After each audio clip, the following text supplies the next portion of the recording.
Next जो है हमें पढ़ना है आज से कि सुप्रीम कोर्ट के जो है पावर्स जो है या एरिया कितना क्या लगता है, कौन से केसेस सुन सकते हैं, ठीक है, कौन से केसेस में जो है वो रिव्यू कर सकते हैं, रिव्यू की जरूरत क्यों पड़ी वगैरह, ठीक है ना। वैसे कोई नया टॉपिक नहीं है, आपने लास्ट ईयर जो है 11th क्लास के अंदर पढ़ा था कि judicial review, PIL, judicial activism वगैरह जो है, या इनके जो पावर्स होते हैं, कौन अपील कर सकता है, कौन से केसेस में अपील होती है, ठीक है ना। ये सारी चीजें हमें पढ़नी है। एक बार देख लेते, मैं रीड कर देता हूँ। और अभी तक तो मेरे पास किसी का मैसेज आया नहीं है, तो लगता नहीं है किसी को प्रॉब्लम हो। फिर भी जो है जहां तक मेरा अनुमान है आज ये चैप्टर हो जाना चाहिए।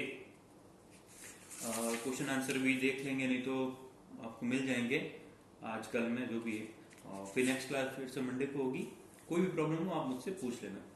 पेज नंबर 188 पे है jurisdiction of the Supreme Court. The Supreme Court of India is one of the most powerful courts of the world. However, all its powers and functions lie under the guidelines of the Constitution. ठीक है, देखने की बात तो ये supreme court सबसे powerful court है पूरी इंडिया में जुडिशरी का अगर पर्सपेक्टिव से देखा जाए तो।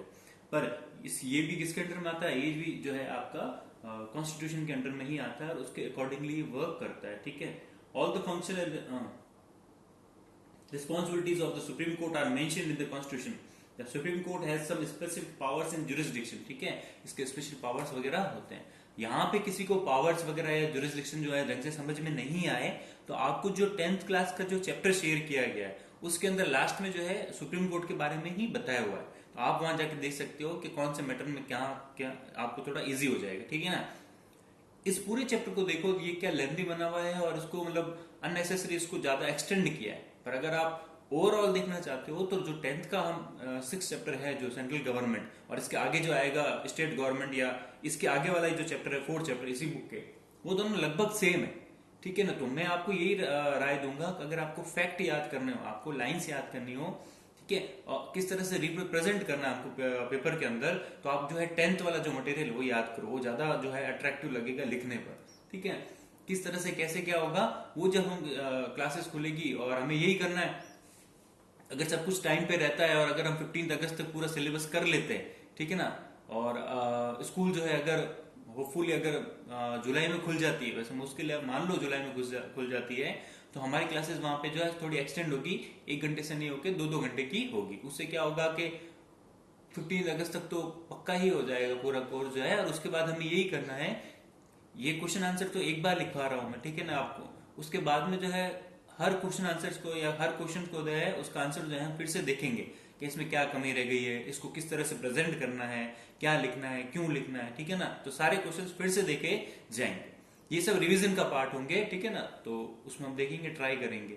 और भी दिक्कतें आएगी स्कूल खुलने पे, मान लो 2-3 बच्चे नए आ जाते हैं, या अभी भी जो बच्चे सब्जेक्ट के भरोसे है या सब्जेक्ट लेना भी चाहते हैं वो कोई क्लासेस कर नहीं रहे हैं, ठीक है ना, उनका मन में यही है बाद में कर लेंगे, स्कूल वाले तो पढ़ाएंगे वगैरह वगैरह, जो भी उनके दिमाग में सबके सब जो भी चल रहा है, तो ठीक ही है, सबको जो लगता है अच्छी बात है।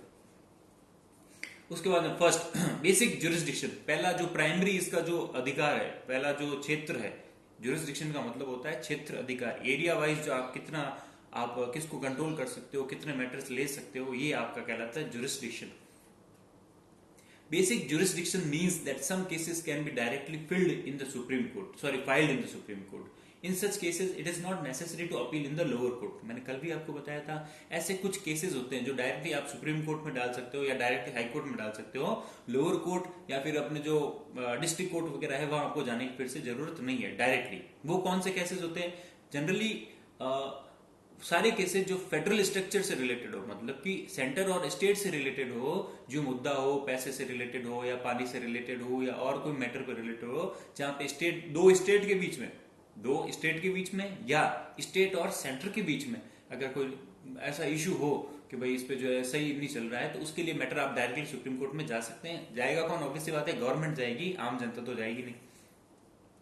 The laws related to federal matter go directly to the Supreme Court. The original jurisdiction of the Supreme Court establishes it's an umpire in all dispute regarding federal matter. ठीक है ना। अब इस पूरे के अंदर जो है आपको किसको अंडरलाइन करना है, डायरेक्टली सीधा फेडरल मैटर और सुप्रीम कोर्ट में जा सकते हो, तो आपको सीधा यहाँ पे याद हो जाना चाहिए हमें जो फेडरल के अंदर पढ़ना है। In any federal government it is natural that legal conflict will arise between the central government and the state government or among different state, ठीक है। और ये होता है स्टेट के बीच में या स्टेट और सेंटर के बीच में या बहुत से स्टेट और सेंटर के बीच में मैटर्स होते हैं, उस पर लड़ाई झगड़ा होता रहता है। लड़ाई मीन्स या प्रॉब्लम आती रहती है, जो है ऐसा पैसा नहीं मिला या फंड ढंग से हुआ नहीं, जो टैक्स लिया गया था जो सेंटर को यहाँ पे डिस्ट्रीब्यूट करना था, या जो जीएसटी है, ठीक है ना, या इलेक्ट्रिसिटी है, हजारों मामले होते हैं।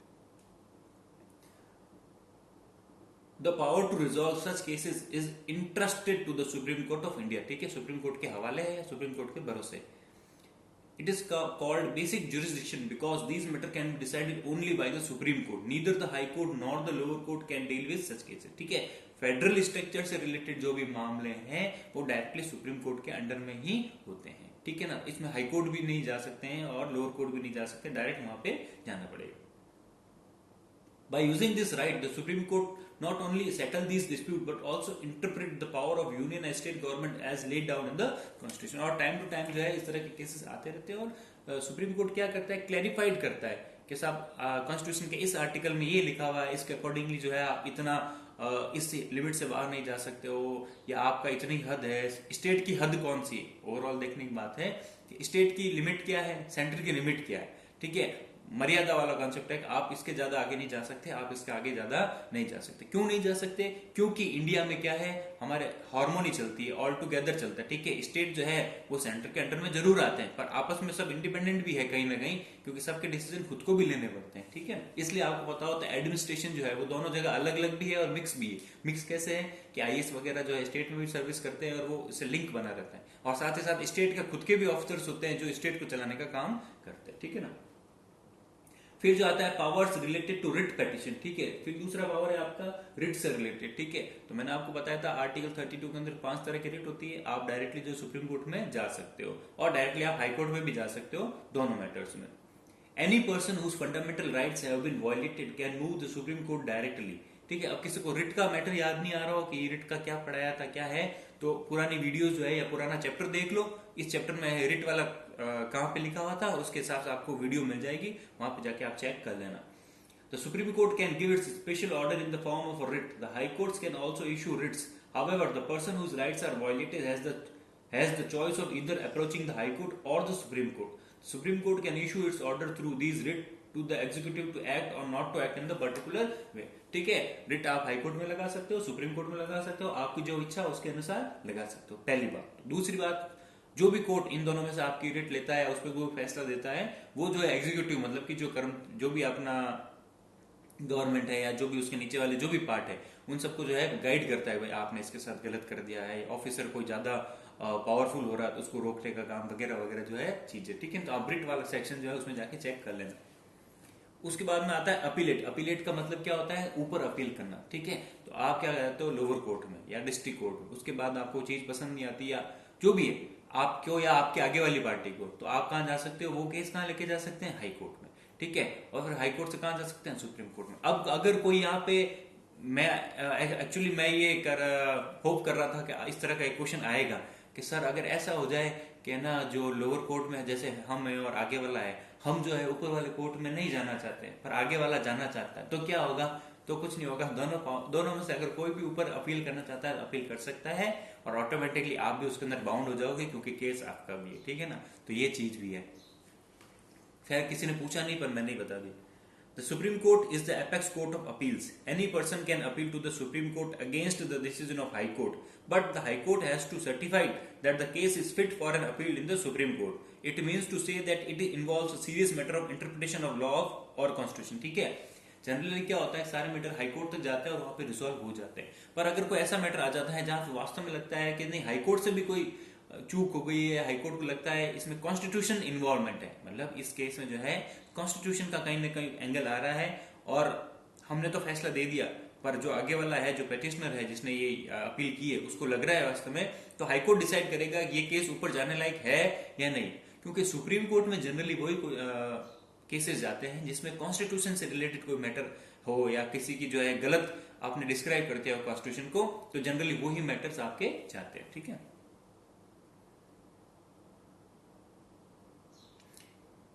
If in a criminal case the lower court has sentenced a person to death, an appeal can be made to the High Court or the Supreme Court. If in a case the High Court does not allow to appeal against the decision, the Supreme Court the right to accept the case for reconsideration. ठीक है, और कभी ऐसा भी हो जाता है high court permission नहीं देता है कि नहीं नहीं नहीं ये मामला गलत है, क्रिमिनल हो या सिविल केस हो, ठीक है, कि नहीं ये ऊपर जाने लायक नहीं है, तो भी आप डायरेक्टली सुप्रीम कोर्ट में एप्लीकेशन लगा के कह सकते हो कि सर मुझे लगता है कि कॉन्स्टिट्यूशन का वायलेशन हुआ है, पर हाई कोर्ट जो है परमिशन नहीं दे रहा है, ठीक है ना। तो सुप्रीम कोर्ट जो है वो सारे केसेस जो है अपने पास ले सकता है और उस पर फिर से सुनवाई कर सकता है, कोई दिक्कत वाली बात नहीं। Appellate powers means that the Supreme Court will reconsider the case and the legal issues involved in it. If the court think that the law or the constitution has a different meaning from what the lower court have understood, the Supreme Court can change the ruling and along with that can also give a new interpretation to the provisions involved. The High Court also have the appellate power over the decision given by the courts below them. ठीक है, यही बात है। अगर lower court में कोई आपको चीजें फैसला पसंद नहीं आया तो हाई कोर्ट में जाओ, तो वो होगा हाई कोर्ट का अपीलेट पावर। अपीलेट पावर मतलब कि अपील को सुनने का जो पावर है वो, ठीक है। और वैसे कैसे अगर हाई कोर्ट का फैसला पसंद नहीं आया तो आप सुप्रीम कोर्ट में जाओ, तो हो जाएगा सुप्रीम कोर्ट का अपीलेट पावर। तो ये वाली बात है, ठीक है ना। अब ये जो पूरा पैराग्राफ इस बुक की जो मुझे एक गड़बड़ लगी कि ये जो पूरा पैराग्राफ है ये 5 लाइन में खत्म हो सकता था, इसने अननेसेसरी इसको जो है इंक्रीज कर दिया। आप जाके 10th वाला अगर पढ़ोगे ना तो उसमें आपको बहुत शॉर्ट में लगेगा, भाई सिंपल सिंपल उसने लिख दिया है। उसके बाद में आगे advisory jurisdiction, advice supreme court advice किसको देता है? हाँ, सुप्रीम कोर्ट जो है गवर्नमेंट को एडवाइस दे सकता है किसी लीगल मैटर में, ठीक है। सुप्रीम कोर्ट जो है प्रेसिडेंट को, खास करके गवर्नमेंट को तो नहीं, क्योंकि गवर्नमेंट के खुद के अटॉर्नी जनरल वगैरह होते हैं। प्रेसिडेंट को अगर कोई राय चाहिए, क्योंकि प्रेसिडेंट सबसे एपेक्स आदमी है, और उसको राय कौन दे सकता है? सबसे एपेक्स कोर्ट के जो सीनियर जो जजेस वगैरह है वो, ठीक है। प्रेसिडेंट को किसी मैटर पे कोई राय वगैरह चाहिए, ठीक है, तो वो किससे पूछ सकते हैं? सुप्रीम कोर्ट से, और सुप्रीम कोर्ट राय देंगे। हाँ, अब वो राय माने या ना माने वो प्रेसिडेंट पे है, पर राय लेने का उनको अधिकार है पूरा। Besides basic jurisdiction and appellate power, the Supreme Court has jurisdiction power related to advisory function. And according to it, the President of India can send any matter that is of public importance or that which involves interpretation of Constitution to the Supreme Court for interpretation of Constitution। क्या होता है? Constitution अगर समझ में नहीं आ रहा हो कहीं पे, उसकी जो मेन वो क्या कहना चाह रहा है कॉन्स्टिट्यूशन, उसका अगर एंगल क्लियर नहीं हो रहा हो प्रेसिडेंट को कोई डिसीजन लेना हो, तो वो किसको पूछ सकते हैं? वो पूछ सकते हैं डायरेक्ट आपके किनको? सुप्रीम कोर्ट को, ठीक है। However, neither the Supreme Court is bound to give advice on any such subject, nor the President is bound to accept such an advice। ठीक है, अब सुप्रीम कोर्ट पे बाउंडेशन नहीं है कि अगर प्रेसिडेंट ने कुछ पूछा है तो उसकी एडवाइस दे या ना दे। अब ये कहने की बात है, जनरली एडवाइस देता ही है कि सर अगर प्रेसिडेंट ने पूछा है भाई मेरे को ये चीज थोड़ा इंटरप्रेट नहीं हो पा रही है, ठीक है, सुप्रीम कोर्ट मना थोड़ी कर सकता है, हाँ ऐसा हमको कोई समझ नहीं आया, वो देनी पड़ती है, लिखने की बात। और राय देने के बाद जरूरी नहीं है सुप्रीम कोर्ट ने जो चीफ जस्टिस ने राय दी है वो माने ही माने। प्रेसिडेंट को वो चीज समझनी थी, उनको समझ में आ गई, फिर अपना फैसला वो खुद ही ले लेंगे। Then what is the importance of the advisory power of the supreme court? It has 2 important aspect. इसके अंदर 2 चीज आती है। क्या? It allows the government to seek legal opinion on any important matter before taking an action on it. After this any legal dispute can be avoided. ठीक है, वही government वाली बात मैंने आपको बताया था। गवर्नमेंट को ईजी हो जाता है कि किसी मैटर पे जो अगर पहले ही राय ले ली जाए तो ये आगे जाके कभी केस जो है कहीं फंसेगा नहीं कोर्ट में, ठीक है ना। पहले तो उस वक्त जो है सुप्रीम कोर्ट से एडवाइस लेते हैं पहले, और by the advice of the supreme court the government can make suitable amendment in the action और लेजिस्लेशन। और सुप्रीम कोर्ट की राय लेने से क्या होता है कि जो बिल कहीं ना कहीं आगे जाके प्रेसिडेंट के सामने अटक सकता था, ठीक है ना, प्रेसिडेंट मान लो वीटो कर देते, तो उससे अगर हमने पहले ही राय ले ली गवर्नमेंट ने कि यार इसमें सब ठीक है या इस एंगल पे कोई मिस्टेक तो नहीं है, जनरली रिजर्वेशन टाइप के जो मैटर्स होते हैं वहां पे ये चीजें अटकती है, तो आप उनसे राय ले सकते हो और आपको राय दे देंगे सुप्रीम कोर्ट वाले, वो इसलिए बैठे, ठीक है ना। गवर्नमेंट जो है इजी लॉ बनाए, लेजिस्लेशन में काम इजी हो, इसलिए वो बैठा है, तो वो आपको राय देगा और उसकी राय देने के बाद आप जो लॉ बनाओगे, बिल जो बनाओगे, जो एक्ट बनेगा वो ठीक बनेगा, ठीक है ना। इसलिए जो है सुप्रीम कोर्ट के रिक्वायरमेंट होती है, ठीक है। ये होता है आपके एडवाइजरी जुरिस्डिक्शन। तो पहला हो गया बेसिक, फिर हो गया रिट, फिर हो गया अपील, फिर हो गया एडवाइस, ठीक है। तो 4 तो यही हो गए। फिर आता है जुडिशियल एक्टिविज्म। जुडिशियल एक्टिविज्म क्या होता है? आपने लास्ट ईयर ही पढ़ा है कि सुप्रीम कोर्ट और जनरली हाई कोर्ट, ठीक है, वो लोग, वो बंदे, ठीक है, जिनको अपने राइट्स का पता नहीं चलता है कि हमारे क्या वायलेशन हो रहा है या नहीं हो रहा है, एक्सेट्रा एक्सेट्रा जो भी, ठीक है, उनको जो है अपने राइट्स के बारे में जगाना या उनके साथ कोई गलत चीज हो गई है जिससे उनके वायलेशन हो रहा है कॉन्स्टिट्यूशन राइट्स का या फंडामेंटल राइट्स का, तो उनके राइट्स को उठाने के लिए क्या होता है, जनरली आपने देखा होगा कोर्ट में क्या होता है कि एक अपील करने वाला बंदा होता है, वो जाता है सीधा लॉयर के पास, ठीक है, और लॉयर उसका हेल्प करता है, सामने से तो वकील आता है। अब कुछ लोग ऐसे हैं मजदूर वगैरह जिनको पता ही नहीं है राइट्स क्या होते हैं, या कुछ चीजें ऐसी है, ठीक है, जैसे कोई स्कैम हो गया हो, ठीक है, जैसे कोई पैसे देने थे मनरेगा में पता नहीं कितने करोड़ मजदूरों को, उनको कम मिले और उनको पता ही नहीं, और ये रिपोर्ट आ जाती है, सुनना, ये रिपोर्ट आ जाती है आपके पेपर के अंदर, अखबार के अंदर, कि मनरेगा में हुआ घोटाला, सरकार ने जो है पैसे पूरे नहीं दिए, ठीक है, कैसे नहीं दिए, बीच में किसी ने खा लिए या उनको पता नहीं चला मजदूरों को। तो ये जो है ये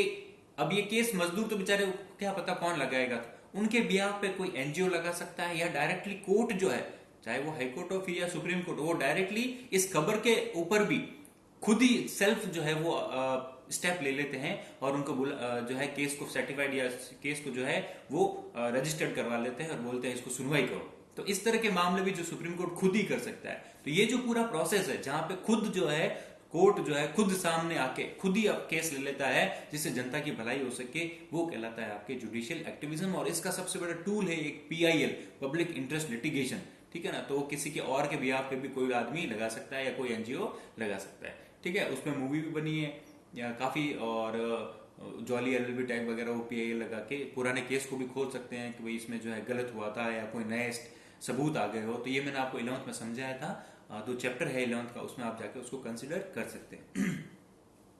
Many people believe that judicial activism and public interest litigation, both of them have revolutionized the function of judiciary and made it more people friendly. In India, the main source instrument of judicial activism में public interest litigation और social action litigation, ठीक है, एक ही बात है PIL और SIL। ये क्या होता है, एक टूल है किसका, जुडिशियल एक्टिविज्म का। ये टूल है जुडिशियल एक्टिविज्म का, कौन, PIL हो या फिर SIL हो, ठीक है, एक ही बात है। फिर आता है what is PIL, when and how did it come into existence, ठीक है। in the normal course of law an individual can approach the court only in that condition where he has been aggrieved personally. This means that a person whose right have been violated or who is involved in a dispute can move the court to get justice, ठीक है। Generally यही होता है, मैंने आपको यही बताया कि जिसके साथ अन्याय हुआ जनरली वो ही जाता है कि साहब मेरे साथ ऐसा ऐसा मामला हो गया है। तो ये जनरल चीज बताई है अभी तक जिसने। But this concept got change in 1979, पर 1979 में जो है इस प्रोसेस में कुछ चेंज आया। क्या आया, इन 1979 the court set a new trend when it decided to hear a case which was filed not by the aggrieved person but by some other person on behalf of the aggrieved मतलब कि न्याय चाहने वाला याचिक जो है, appellate जो है वो। 1979 में क्या हुआ कि एक कोई ऐसा केस आया जिसमें ये हुआ कि कोर्ट ने या जिस आदमी को केस लगाना चाहिए उसने नहीं लगा कि उसके बिहाफ पे किसी और ने लगा दिया, क्योंकि उनके साथ जो है कोई इनजस्टिस या अन्याय वगैरह हुआ था। तो ये मामला उस वक्त पहली बार आया और उसके बाद में धीरे धीरे ये ट्रेंड में आ गया, फिर ये पब्लिक PIL कहलाया, ठीक है ना।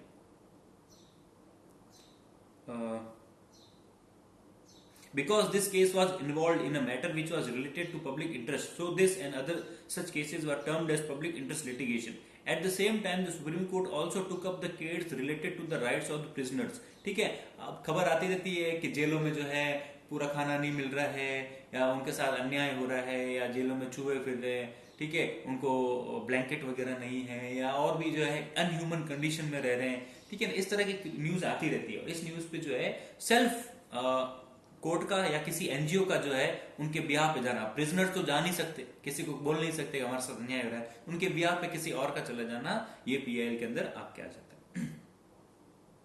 This is a precedent to a large number of cases where the citizen had a feeling of social deprivation. Deprivation मतलब अलग होना, ठीक है। सिटीजन को ये लगने लगा हमारे साथ कभी न्याय होगा नहीं, हम इतने केसेस का जानते नहीं कोर्ट का, हम तो अलग ही हो गए एकदम जुडिशरी से। तो उनको ये विश्वास दिलाना कि नहीं, जुडिशरी आपके साथ है, आपके साथ न्याय होगा, ये चीज इसके अंदर आती है। And voluntary organisation short judicial intervention for protection of existing right, betterment of the living condition of the poor, protection of the poor, and many other issues related to the general public interest. PIL has become the most important instrument of judicial activism. और judicial activism का सबसे important tool कौन है, PIL अभी बना हुआ है।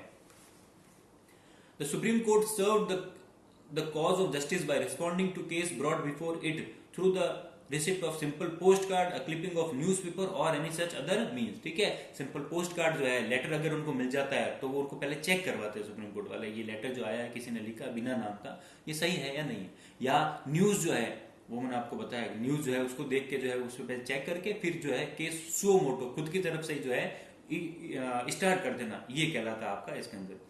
Thus, this new role of judiciary become popular in the form of judicial activism to check air and noise pollution, to investigate the अब क्या क्या चीजें आती है जनरली एग्जांपल के अंदर, तो यहाँ से अंडरलाइन कर लो। To check air and noise pollution, to investigate the cases of corruption or to improve the election procedure are not the duties of the judiciary। वैसे ये जुडिशरी की ड्यूटी नहीं है, ये ड्यूटी बनती है एग्जीक्यूटिव की या लेजिस्लेचर की, वो काम ढंग से बनाए या इंप्लीमेंट ढंग से करे। पर जब चीजें इंप्लीमेंट ढंग से नहीं हो पाती है तब क्या है, कोर्ट को खुद को आगे आने पड़ता है। ठीक है ना, तो आप इसमें जुडिशियल एक्टिविज्म में सिंपल में ये लिख सकते हो कि वो ड्यूटीज जो करनी तो चाहिए थी एग्जीक्यूटिव को या लेजिस्लेचर को, पर वो नहीं होने के कारण या उनमें जो है कोई करप्शन होने के कारण या उसमें जो है पूरी चीज नहीं होने के कारण जब कोर्ट खुद आगे आ जाता है, ठीक है, उस चीज को सही करने के लिए, जनता की भलाई के लिए, ये भी ऐड करना पड़ेगा, तब कहलाता है आपके जुडिशियल एक्टिविज्म। ठीक है, these function should be performed by the administrative authorities under the supervision of legislature. So some people think that because of judicial activism, it has become very difficult to maintain a balance among the three organs of the government. ठीक है, अब ये क्या होता है कि कहीं ना कहीं क्या होता है कि जैसे एग्जीक्यूटिव और लेजिस्लेचर का काम कौन कर रहा है, सुप्रीम कोर्ट कर रहा है या जुडिशरी कर रही है, हाई कोर्ट कर रहा है। ठीक है ना, तो गवर्नमेंट के तीन पार्ट होते हैं और तीनों का काम क्या है, अलग अलग अपना हिसाब से अपना काम करो, साथ में कोऑर्डिनेशन रखो। पर कहीं ना कहीं जो है एग्जीक्यूटिव और लेजिस्लेचर सही से काम नहीं कर रहे हैं, उनका काम भी जुडिशरी को करना पड़ रहा है। इस पे क्या होता है, एग्जीक्यूटिव को अब जो है वो थोड़ा अजीब लगने लग गया है, बोले हमारा काम ये करेंगे तो फिर हम क्या करेंगे। ठीक है, और वो क्यों कर रहे हैं, वो बोल रहे हैं आप सही से नहीं कर रहे हो। तो ये कहीं ना कहीं तीनों के बीच में थोड़ा थोड़ा एक कॉन्फ्लिक्ट की सिचुएशन भी रहती है कि भाई जो है आप अपना काम करो, हमें अपना करना दो। तो ये कहीं कहीं लगता है जुडिशरी जो है हावी हो रही, जुडिशरी जो है दोनों ऑर्गन्स पे हावी हो जाती है, हर मैटर में जुडिशरी आजकल जो है वो घुस जाती है। तो ये जुडिशरी के बारे में अगर क्रिटिसिज्म लिखना हो, जैसे क्वेश्चन आएगा नहीं, तो ये क्रिटिसिज्म का पार्ट है जो अभी अपन ये 4 लाइनों में पढ़ रहे हैं। ठीक है, तो आपको पता होना चाहिए क्रिटिसाइज क्या होता है, आलोचना करना, उसमें कौन सा आंसर लिखना है। प्रेज करने वाला जो ऊपर चीजें लिखी हुई वो प्रेज करनी। ठीक है,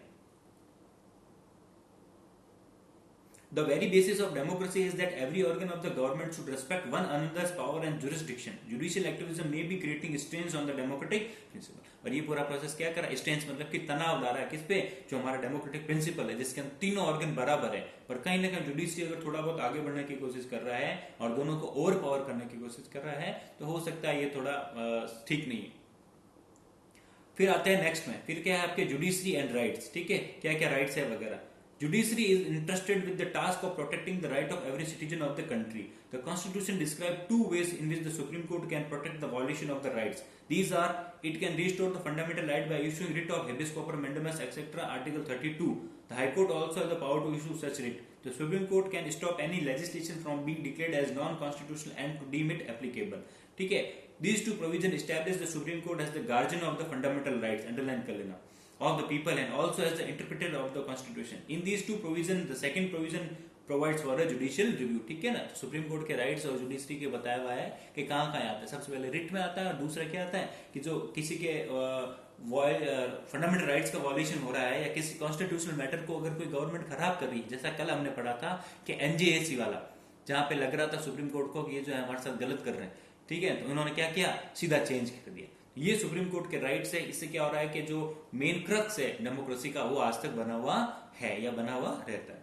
ठीक है, फिर आता है जुडिशरी एंड पार्लियामेंट। अब इसमें ये बताया हुआ है कि किस तरह पार्लियामेंट जो लॉ बनाता है उसको कहीं ना कहीं जुडिशरी जो है वो आजकल जो है चेंज कर दे रहा है। क्यों, उसको बोल देता है तुम जो तुम्हारे लिमिट से बाहर चले गए हो, तुमने गलत। और उसका कल एग्जाम्पल हमने पढ़ा हुआ एनजेएसी, पार्लियामेंट ने या लेजिस्लेचर ने लॉ बनाया, उसको पास भी करवा दिया मेजोरिटी के साथ, और वो प्रेसिडेंट से साइन होने के बाद कानून बन भी गया। कानून बनने के बाद सुप्रीम कोर्ट ने उसको रिव्यू किया, ये कहलाता है जुडिशियल रिव्यू। जुडिशियल रिव्यू किया और कहा नहीं ये गलत है और उसको पूरे कानून को कैंसिल कर दिया। ये होता है इसका power. The judiciary has shown activism not only on the issue of right but the tendency to show dissent, dissent मतलब कि किसी से अलग होकर चलना, to the constitution with biased behaviour has also been curbed, curb मतलब कि बंद करना या रोकना। For this reason, the subject which were not covered earlier under judicial review has also been taken in the jurisdiction, such as the powers of the president and the governor. ठीक है, और कभी कभी क्या है कि इमरजेंसी जो है वो गवर्नर या प्रेसिडेंट लागू कर देते हैं पॉलिटिकल पार्टी के फेवर में आके जो है जनरली स्टेट इमरजेंसी वाली, ठीक है, वो आपको मैंने बताया था कि जो किसी गवर्नमेंट अलग होती है तो लोग क्या करते हैं, पावर जो है पावर यूज करते हुए इमरजेंसी अप्लाई कर देते हैं वगैरह। तो ये चीजें भी आजकल कौन चेक करने लग गया है, सुप्रीम कोर्ट चेक करने लग गया है। There are many more such examples in which the Supreme Court has instructed the executive bodies to establish justice, such as it gave direction to CBI to initiate investigation against politicians and bureaucrats in the Hawala case, the Narasimha Rao case, illegal allotment of petrol pump case, etc. ऐसे बहुत से cases हुए हैं जहाँ पे supreme court ने जो है सीबीआई वगैरह को डायरेक्ट, काम किसका था, गवर्नर का, कि यार कोई घोटाला हो गया तो चेक करो, पर बिन ओनली न्यूज के बेसिस पे जो है सुप्रीम कोर्ट ने क्या किया कि नहीं तुम चेक करो, हाई कोर्ट ने कहा तुम चेक करो, ठीक है, किसको, सीबीआई को, हवाला केस, नरसिम्हा राव केस, ऐसे हजारों केस हैं, ये इसने सिंपल 3-4 केसेस ही दिए, ठीक है। जैसे बोफोर्स का घोटाला हो गया था कारगिल वॉर के टाइम में, या वो तोपे खरीदने के टाइम में ताबूत घोटाला हो गया था, ऐसे हजारों केसेस, ठीक है, उनको सबको चेक किया। Our constitution is based on the sovereign principle of constant and balance, ठीक है, हमारा कॉन्स्टिट्यूशन किसको मानता है, एक साथ में चलने को और एक बैलेंस को लेकर चलने को। This means that every organ of the government has its own specific jurisdiction. The parliament frames new laws and amend the existing laws, ठीक है, और पार्लियामेंट क्या करता है, नए बनाता है, पुरानों को चेंज करता है अगर जरूरत है तो। The executive implement these laws and the judiciary resolve the dispute and ensure that the laws framed by the parliament are according to the constitution। ये चीज आप पढ़ रहे हो, तीनों के काम बताएं, इनका क्या काम है, इनका क्या काम है, और जुडिशरी का क्या काम है। But despite this transparent division of the function of each organ of the government, ये सब इतना ट्रांसपेरेंट होने के बाद भी सबका काम फिक्स है, एग्जीक्यूटिव ये करेगा, लेजिस्लेचर ये करेगा, जुडिशरी ये करेगा, उसके बाद भी the dispute between these organ such as conflict between the parliament and judiciary and executive and the judiciary have remained a recurrent theme in Indian politics. पर कहीं ना कहीं जो है हमेशा आपस में ये लड़ते रहते हैं, कौन, एग्जीक्यूटिव और लेजिस्लेचर, लेजिस्लेचर और जुडिशरी, जुडिशरी और ये, ठीक है, क्यों, क्योंकि कहीं ना कहीं जो है तीनों आपस में एक दूसरे को जो है कंट्रोल करने की कोशिश कर रहे हैं, किसके नाम पे, कि आपने कॉन्स्टिट्यूशन का वायलेशन कर दिया। और ये छोटी मोटी चीजें चलती रहती है इंडिया में, पहले से चलती है तो अभी भी चलती है। Immediately after the implementation of the constitution, a controversy arose on the power of the parliament to restrict the right to property, ठीक है, और वो जो right to property पहले फंडामेंटल राइट में आया करता था, उसको चेंज करके जो है क्या कर दिया गया था, लीगल राइट बना दिया था। पहले वो फंडामेंटल राइट था, उसको लीगल राइट बना दिया था, ये मैंने पढ़ा है, ठीक है ना। उसके ऊपर भी सुप्रीम कोर्ट और गवर्नमेंट के बीच में जो है वो लड़ाई हो गई थी, कैसे कैसे कर दिया वगैरह हो गया। The parliament wanted to impose some restriction on the right to property so the land reform could be implemented, ठीक है। The judiciary decided that the parliament could not restrict the fundamental right, then the parliament tried to amend the constitution, but the judiciary declared that the fundamental right cannot be restricted, not even by amendment in the constitution, ठीक है। Parliament ने क्या कहा कि भाई जो है development के काम के लिए जो लैंड हमें एक्वायर करनी है वो नहीं हो पा रही इस राइट के कारण। फिर जैसे इसको बंद किया तो सुप्रीम कोर्ट आ गया, बोले आपने राइट को बंद कैसे कर दिया, ठीक है। फिर उसने जो है और अमेंडमेंट कर दिया गवर्नमेंट ने कि नहीं इस राइट में अमेंड कर देते हैं, फिर और सुप्रीम कोर्ट आ गया था, फिर अल्टीमेटली इसमें अमेंड करना पड़ा। तो ये कई मामले ऐसे आए हैं जहां पे जो है जुडिशरी और लेजिस्लेचर के बीच में या पार्लियामेंट के बीच में इश्यूज होते रहे। हाँ, conclusion, Indian judiciary is known for its freedom. The judiciary has defined the constitution in new aspect many times, as also the right of the citizen. In fact, democracy is based on a very sensitive balance between the legislature and the judiciary, and both the institution have to work by remaining in their constitutional limit, ठीक है। और इसमें यही कहा है कि काम क्या होना चाहिए, अपनी लिमिट में रहते हुए जो है कॉन्स्टिट्यूशन को ऊपर रख के आपस में तालमेल से चलें तो सबके लिए बेनिफिशियल होगा, ठीक है। ये चैप्टर यहाँ पे आपका खत्म होता है। कोई भी प्रॉब्लम हो पूछ लेना। जो बेसिक क्वेश्चन है वो एक बार देख लेते हैं। Which is the following has not been included in the procedure of appointment of the जजेस। जो कानून बना था उसके अंदर एनजेएससी की बात कर रही है, उसके अंदर कौन कौन लोग नहीं थे, प्रेसिडेंट थे, लेजिस्लेचर थे, चीफ जस्टिस थे। कि आज भी देखी जाए तो कौन कौन इसके अंदर आते हैं, ठीक है। तो लोकायुक्त जो है वो नहीं आता है। The meaning of the advisory jurisdiction of the supreme court is, ठीक है, एडवाइजरी जुडिसडिक्शन का मतलब क्या होता है, to advise the government before framing a new law नहीं है, to advise on the legal point of the draft नहीं है, counselling the president of India on any question, ठीक है। एडवाइजरी क्या था, एडवाइस देना। तो ये वाला ठीक लग रहा है पूरा कि प्रेसिडेंट को राय देना कि सर ऐसा ऐसा करो, माने ना माने वो उनकी मतलब है। Most powerful mean of safeguard public interest in the present time is, PIL है। फिर है which statement is not true with regard to the supreme court, ठीक है, ये सी वाला ये, it can introduce a new branch of the supreme court in any part of the country, ऐसा नहीं है, ठीक है। कौन सी ब्रांच कहां खुलेगी वो सरकार डिसाइड करेगी, सुप्रीम कोर्ट खुद डिसाइड नहीं करेंगे, तो ये इसमें गलत है। फिर क्या है, who has the right to interpret the theory of power balance among the three organs of the government, तो ये आपने इसमें कर लो जुडिशरी, जुडिशरी लिख दो। Where are the cases related to federal relation heard directly, federal से रिलेटेड है, अभी आपने सबसे पहला पॉइंट पढ़ा सुप्रीम कोर्ट में। What is the petition representing judicial activism called, judicial activism को जो पिटिशन क्या कहलाती है, पब्लिक इंटरेस्ट लिटिगेशन क्या है। What can the court do to maintain the sanctity of the constitution, ठीक है, कोर्ट को क्या करना चाहिए, कॉन्स्टिट्यूशन बना रहे, आपस में जो है तालमेल से चले, आपस में जो है एक बैलेंस बन के चले, ये मैं अभी लिख के आपको प्रोवाइड करवा दूंगा। जुडिशियल पावर, एक तो देखो शॉर्ट आंसर टाइप का फर्स्ट और लॉन्ग का सेकंड आपस में थोड़े थोड़े से मिलते हुए ही है, तो ये क्वेश्चन वगैरह जो है आज नहीं तो आजकल में आपको प्रोवाइड हो जाने चाहिए, करवा दूंगा मैं, ठीक है ना, या पिछले वाले भी जो भी बच गए वो भी प्रोवाइड। तो आज ये खत्म होता है, मंडे से जो है अपना 4th चैप्टर हम स्टार्ट करने वाले हैं। इसमें जनरली जो है आपके जो आपने सेंट्रल में पढ़ा है, जो आपने सेंट्रल में पढ़ा है ना, वो का वो अब आपको स्टेट के लिए पढ़ना है। स्टेट के अंदर गवर्नमेंट क्या होती है, गवर्नर कौन होता है, चीफ मिनिस्टर क्या होता है, भाई वहां आपने हमने प्रेसिडेंट और पीएम पढ़ा, या आपके गवर्नर और उसको पढ़ना है सीएम को। और उसके बाद में जो पंचायती राज है 73 74 अमेंडमेंट, ठीक है, म्यूनिसिपल कॉर्पोरेशन है, उसको बारे में पढ़ना है। थोड़ा सा चैप्टर लेंथी है ये, और लास्ट चैप्टर भी है। अगर आपको देखा जाए ना, इस पूरे पार्ट में पार्ट बी का जो है आपके किताब का ये यूनिट सबसे इंपॉर्टेंट थी, कौन सी, सेकंड, और उसके बाद थी फर्स्ट वाली जो हमने पहले पढ़ी थी। ये हो गया। अब इसके बाद में बहुत इजी है, बहुत इजी फ्लो में चलेगा कि आपको चीजें समझनी है, कास्ट क्या होता है, लैंग्वेज क्या होती है, ठीक है ना। तो फिर नेक्स्ट क्लास में मिलते हैं, ठीक। किसी को कोई प्रॉब्लम हो तो फिर पूछ लेना भाई।